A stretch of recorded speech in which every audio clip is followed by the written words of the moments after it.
Hello everyone, I'm Father Dan here at St. Paul's. Hope you don't mind, I tried to improve the opening theme. While we're not live streaming anything here during this virus, doesn't mean we still couldn't read the Gospel, reflect on it together. So, this is a reading from the Holy Gospel according to John. As Jesus passed by, he saw a man blind from birth. His disciples asked him, "Rabbi, who sinned, this man or his parents, that he was born blind?" Jesus answered, "Neither he nor his parents sinned. It is so that the works of God might be made visible through him. We have to do the works of the one who sent me while it is day. Night is coming when no one can work. While I am in the world, I am the light of the world."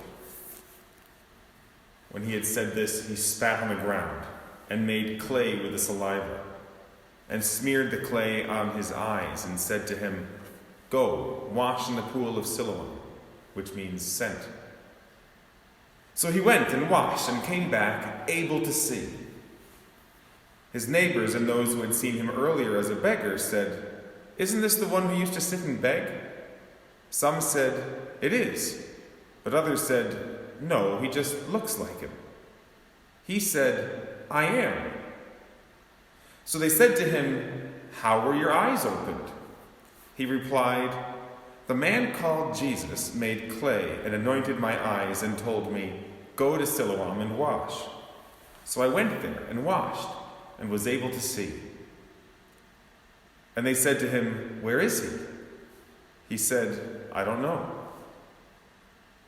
They brought the one who was once blind to the Pharisees. Now, Jesus had made clay and opened his eyes on the Sabbath. So the Pharisees also asked him how he was able to see. He said to them, "He put clay on my eyes, and I washed, and now I can see." So some of the Pharisees said, "This man is not from God, because he does not keep the Sabbath." But others said, "How can a sinful man do such signs?" And there was a division among them. So they said to the blind man again, "What do you have to say about him, since he opened your eyes?" He said, "He is a prophet." Now, the Jews did not believe that he had been blind and gained his sight until they summoned the parents of the one who had gained his sight. They asked them, "Is this your son, who you say was born blind? How does he now see?" His parents answered and said, "We know that this is our son and that he was born blind. We do not know how he sees now, nor do we know who opened his eyes. Ask him, he is of age, he can speak for himself." His parents said this because they were afraid of the Jews. For the Jews had already agreed that if anyone acknowledged him as the Christ, they would be expelled from the synagogue. For this reason, his parents said, "He is of age, question him." So a second time they called the man who had been blind and said to him, "Give God the praise. We know that this man is a sinner." He replied, "If he is a sinner, I do not know. One thing I do know is that I was blind, and now I see." So they said to him, "What did he do to you? How did he open your eyes?" He answered them, "I told you already, and you did not listen. Why do you want to hear it again? Do you want to become his disciples too?" They ridiculed him and said, "You are that man's disciple. We are disciples of Moses. We know that God spoke to Moses, but we do not know where this one is from." The man answered and said to them, "This is what is so amazing, that you do not know where he is from, yet he opened my eyes. We know that God does not listen to sinners. But if one is devout and does his will, he listens to him. It is unheard of that anyone ever opened the eyes of a person born blind. If this man were not from God, he would not be able to do anything." They answered and said to him, You were born totally in sin, and are you trying to teach us?" Then they threw him out. When Jesus heard that they had thrown him out, he found him and said, "Do you believe in the Son of Man?" He answered and said, "Who is he, sir, that I may believe in him?" Jesus said to him, "You have seen him. The one speaking with you is he." He said, "I do believe, Lord." And he worshipped him. Then Jesus said, "I came into this world for judgment, so that those who do not see might see, and those who do see might become blind." Some of the Pharisees who were with him heard this and said to him, "Surely we are not also blind, are we?" Jesus said to them, "If you were blind, you would have no sin. But now you are saying, 'We see,' so your sin remains." The Gospel of the Lord.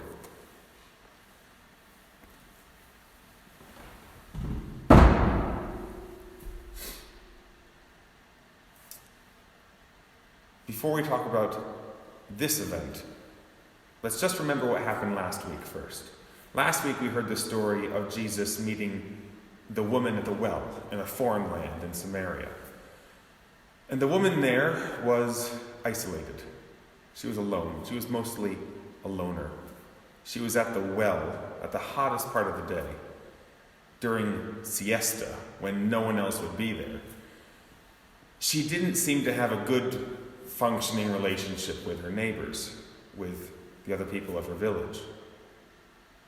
But she and Jesus got to know each other a little bit, and eventually, as she got to know Jesus, she got to know herself better too, became more comfortable with herself, saw herself through a new set of eyes, such that by the end of the story, she was more comfortable. She was able to go back to the village and had no fear to talk with her neighbors. She became part of the community again, and they also were willing to listen to her. In today's long story, Jesus meets a man born blind, who isn't a foreigner, but who is certainly also not a part of his community.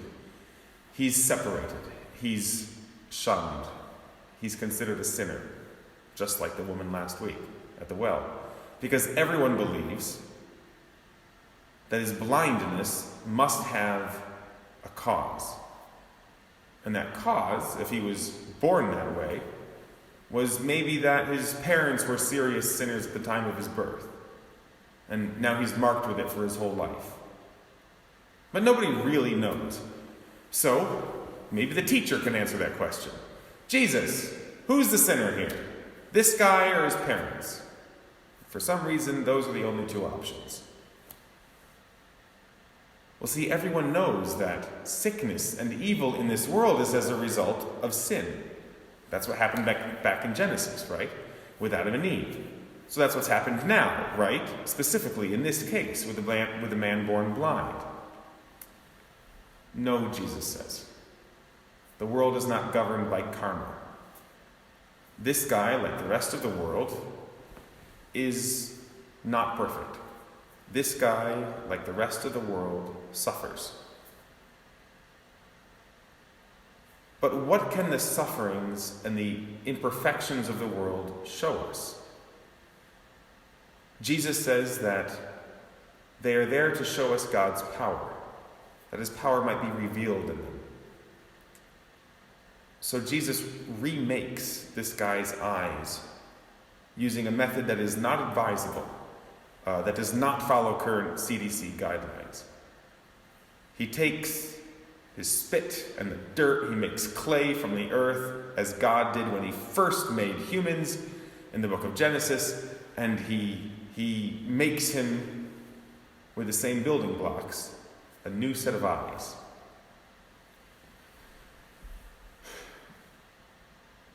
Right now in our world, people have become sick with a very serious virus. People are also sick with many other diseases. Right now, in our world, we are finding ourselves isolated, especially those of us here in New York, and especially starting tonight at 8 o'clock. But none of this is karma. The world doesn't function according to the principles of karma. And of course, God does not delight in the destruction of the living. But God does permit this to happen. God permits all sorts of stuff to happen. But he wants to use it all to show us his power. According to this reading today from the Gospel according to John. God permits those things which, even though he wouldn't have chosen them or caused them, are the result of human free will and are the result of other forces. Yet he plans to use them all and to work through them and with them to bring it all into greater perfection.